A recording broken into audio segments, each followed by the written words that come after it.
Hello, and welcome to the Godot community for High School Visual Art 3D.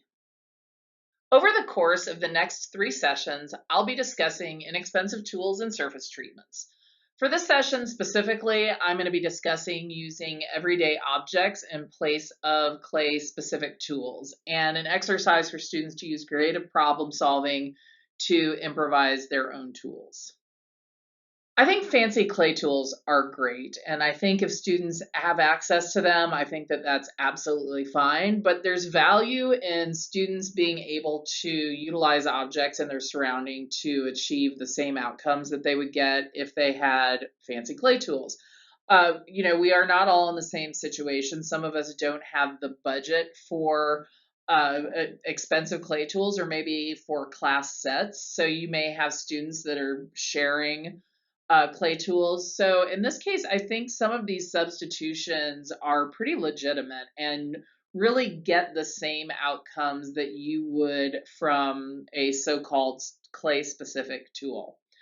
I often tell my students that really the only clay tool I use is a serrated rib. Other than that, it's just a sharpened pencil, a paintbrush, and a cup of water, and I'm good.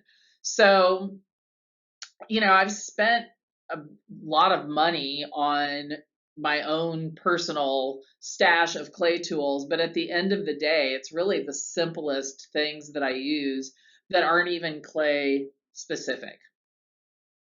When we teach our clay project in Visual Art Comp 1, we make a point to give students access to clay tools and demonstrate how they're used. But the pandemic obviously forced us to have to think outside the box for remote learners without access. At my school, we were fortunate enough that we were able to push clay out to our remote students, but tools were a different situation because obviously tools are something that you want to get back, and we just simply just didn't have enough. So we came up with the document that you see on this slide that gives a description of what the tool's function is, along with some possible substitutions.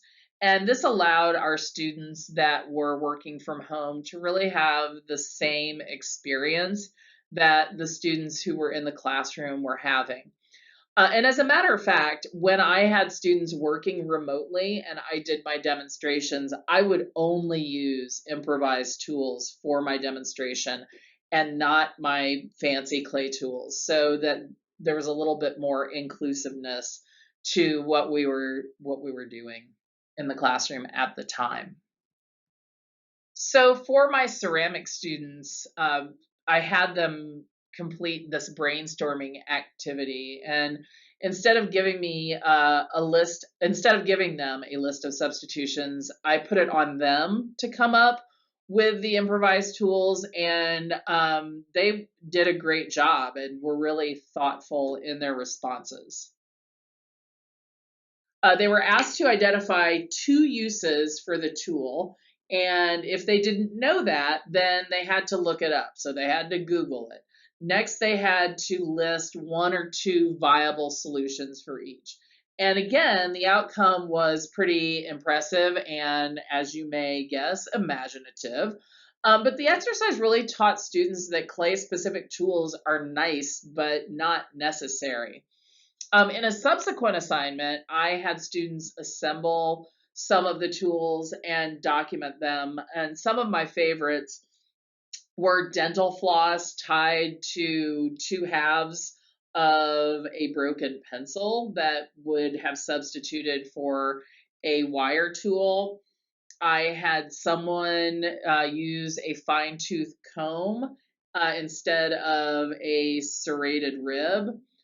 A student had used a gift card, which is something that I had suggested even before because we run out of the smooth ribs a lot. And so students have to improvise anyway. But what they had done was they had taken the gift card and they had cut it into a kidney shape that a rib tool might be in and had sanded down the edges with a file.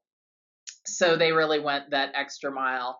And then probably my favorite was I had a student who bent a paper clip to create a wire loop tool and bent it and then fastened it onto a pencil really securely. So it was a perfect loop tool.